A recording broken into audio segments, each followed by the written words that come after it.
Good morning, friends. Standard 7 English medium social science subject chapter 2 motion of the earth. आपने देखा है एक भमड्डा होता है, मतलब कि टैप।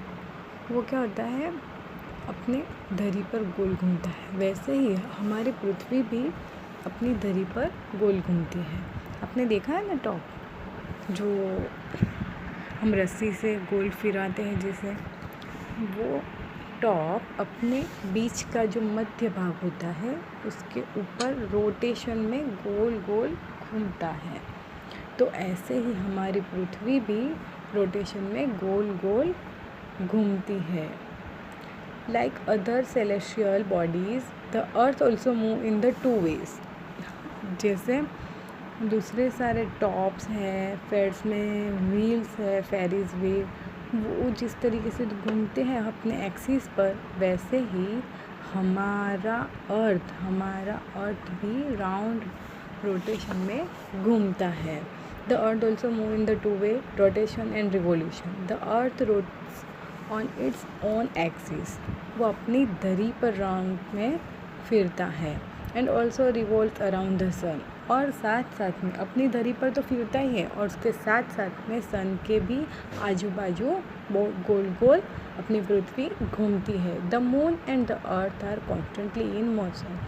इसी तरह चंद्र भी हमेशा मूव करता ही रहता है और अर्थ भी मूव करती ही रहती है। रोटेशन का मतलब होता है मूविंग ऑन इट्स एक्सिस, मतलब कि अपनी ही धरी पर फिरना, उसे क्या कहते हैं, रोटेशन। मतलब कि जगह एक ही होती है और हम गोल गोल घुमाते हैं, गोल गोल घूमते हैं, उसे क्या कहते हैं, रोटेशन कहते हैं।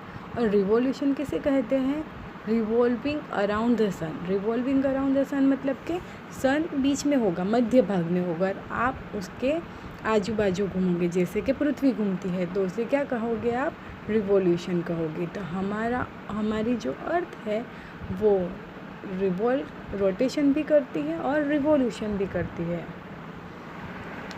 What does rotation of the earth mean, के रोटेशन जो अर्थ करती है उसका मतलब क्या है। As the earth rotates on its imaginary axis, the speed of rotation at any point along the equator is approximately 1670 km per hour. The earth takes 24 hours to complete one rotation. अर्थ जो है अपनी धरी पर, अपने axis पर जो speed से rotation करती है, वो speed approximately 170 kilometre per hour है।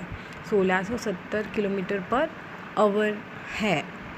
उसकी स्पीड कितनी है, 1670 पर kilometre per hour. 1670 kilometre per hour मतलब कि एक आवर में 1670 किलोमीटर घूमती है। The earth take 24 hours to complete one rotation.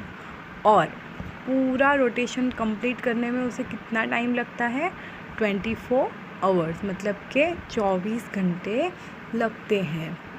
Why is the sun seen only during the day and the moon at the night.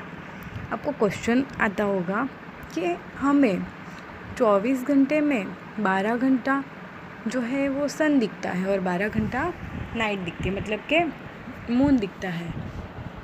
तो सन कब दिखता है और मून कब दिखता है, सन जो है वो दिन में दिखेगा, मून जो है वो रात में दिखेगा। और how are the day and the night cause, ये डे और नाइट कैसे रिश्ते होती है। You must probably have thought about a such question. आपको ऐसे क्वेश्चन हम कभी कभी आते होंगे। तो उसके लिए एक एक्टिविटी है, आपको एक ग्लोब लेना है और एक टॉर्च लेनी है और एक अंधारे, मतलब क्या, जहाँ पे डार्कनेस हो ऐसे रूम में जाना है। उस ग्लोब को टेबल पर रख देना है और एक तरफ से लाइट ब्लो करनी है। अब जिस ग्लोब के एक साइड पर लाइट होगी और दूसरे साइड पर नहीं होगी, राइट फ्रेंड्स। तो जिस तरह जहाँ से बीच में से हम लाइट थ्रो करोगे तो जिस एरिया में लाइट दिखती होगी वो क्या है, वो आपका डे है, और जिस एरिया में डार्कनेस है वो आपकी नाइट है। तो ग्लोब भी इसी तरीके से राउंड रोटेशन में रहता है।